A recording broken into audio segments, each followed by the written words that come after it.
श्री स्वामी समर्थ। आज मी ओल्या मटारची भाजी बनवत आहे। त्यासाठी लोखंडाच्या काळ्या तव्यामध्ये तेल गरम करून त्याच्यामध्ये मोहरी, जिरे आणि 2 मीडियम साईजचे चिरलेले कांदे टाकले आहेत।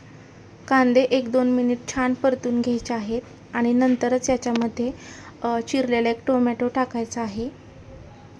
रोहित कारंडे या आयडीने आपल्याला एक ताई कमेंट करत असतात नेहमी, तर त्या ताईंनी सांगितलं होतं की भाजीमध्ये हळद वापरा, कलर छान येतो। तर सगळ्यात पहिला मनापासून थँक्यू ताई, तुम्ही माझ्या प्रत्येक व्हिडिओला लाईक करता आणि तुम्हाला जमेल तसं सगळ्यात जास्त म्हणजे व्हिडिओला कमेंट म्हटलं तर या ताईंचीच असते। तर खूप खूप मनापासून थँक्यू। स्वामी तुमच्या सगळ्या इच्छा लवकर पूर्ण करो। तुम्ही सांगितल्याप्रमाणे मी हळद वापरणार आहे इथून पुढे आणि आजसुद्धा वापरलेली आहे। कलर पण खूप छान आला होता। तर याच्यामध्ये मीठ टाकायचं आहे। मीठ टाकल्यानंतर 1-2 मिनिट परतून घ्यायचं आहे। छान परतून घेतल्यानंतर आता याच्यामध्ये मी धुतलेले ओले मटार टाकणार आहे आणि मटार व्यवस्थित 5 मिनिट परतून घ्यायचे आहेत। लोखंडाच्या काळ्या तव्यामध्ये बनवलेल्या प्रत्येक भाज्या चविष्ट होतात। त्याच्यामध्ये तुम्ही फक्त जिरी, मोहरी, लाल तिखट किंवा काळं तिखट आणि मीठ टाकून जरी बनवलं तरी त्याला चव खूप जास्त छान येते।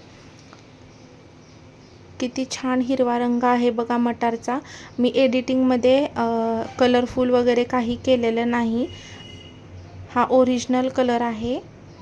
तर मटार छान 5 मिनिट परतून घेतल्यानंतर याच्यामध्ये मी काळं तिखट टाकलं, थोडीशी हळद टाकली आणि थोडासा हिंग टाकला आणि छान परतून घेतलं। 1 फुलपात्रभर गरम पाणी याच्यामध्ये टाकायचं आणि पाण्याला कडेने छान उकळी आली की याच्यामध्ये आपण थोडंसं कूट टाकणार आहोत आणि ताट झाकून 10 मिनिट बारीक गॅसवरती ही ओल्या मटारची भाजी शिजू द्यायची आहे।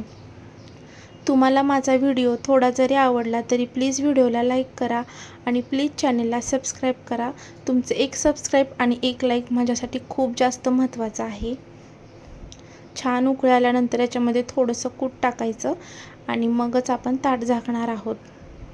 तर जे लोक सबस्क्रायबरच्या मानाने व्हिडिओला लाईक खूप कमी येतात, पण जे पण सबस्क्रायबर व्हिडिओला लाईक करत आहेत ना, खरंच तुमचं मनापासून थँक्यू। असाच सपोर्ट कायम ठेवा।